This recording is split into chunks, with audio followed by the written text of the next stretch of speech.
স্বল্পোন্নত দেশ এলডিসি থেকে উন্নয়নশীল দেশে উত্তরণের ক্ষেত্রে সরকার ব্যবসায়ীদের অন্ধকারে রেখেছেন বলে অভিযোগ করেছেন তারা।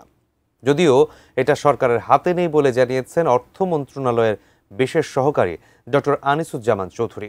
আর প্রধান উপদেষ্টার প্রেস সচিব মোহাম্মদ শফিকুল আলম বলেন, চট্টগ্রাম বন্দরের সক্ষমতা না বাড়ালে ব্যবসা বাণিজ্যে গতি আসবে না।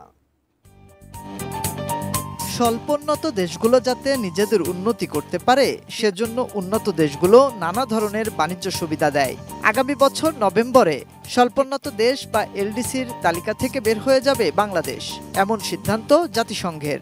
এরপর পণ্যের শুল্কমুক্ত প্রবেশ সহ নানা সুবিধা থেকে বাদ পড়বে বাংলাদেশ, জানিয়ে উদ্বিগ্ন ব্যবসায়ীরা। কি হচ্ছে এই ভয়টা একটু দিকে আসছে।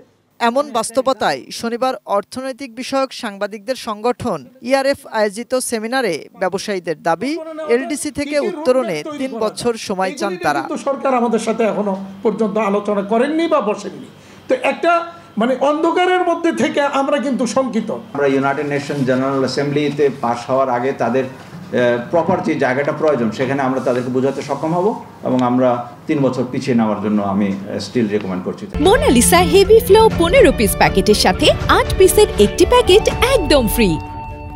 অর্থনীতিবিদরা মনে করেন, এলডিসি উত্তরণের ক্ষেত্রে জ্বালানি সংকট, মূল্যস্ফীতি আর মার্কিন শুল্ক বিবেচনায় সরকার ও ব্যবসায়ীদের মধ্যে আলোচনা করে নিতে হবে চূড়ান্ত সিদ্ধান্ত।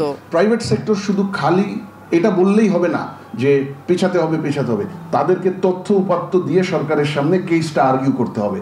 তবে দেশের অর্থনীতির বেশ কিছু সূচকে উন্নতি হয় এলডিসি থেকে উত্তরণ আর সরকারের হাতে নেই বলে মনে করেন অর্থ মন্ত্রণালয়ের বিশেষ সহকারী ডক্টর আনিসুজ্জামান চৌধুরী।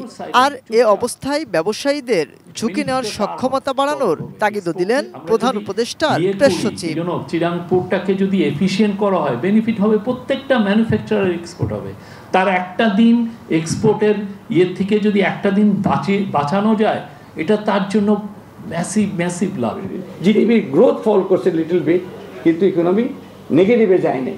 আমার ইনফ্লেশন নেমে আসছে, আমি তার বেটার সিচুয়েশনে আছি। এলডিসি গ্র্যাজুয়েশনের সময় বাড়ানোর চেষ্টা করার পাশাপাশি পোশাক ও ওষুধ খাতে প্রবৃদ্ধি ধরে রাখতে ব্যবসায়ীদের প্রস্তুত থাকারও তাগিদ উঠে আসে আলোচনায়।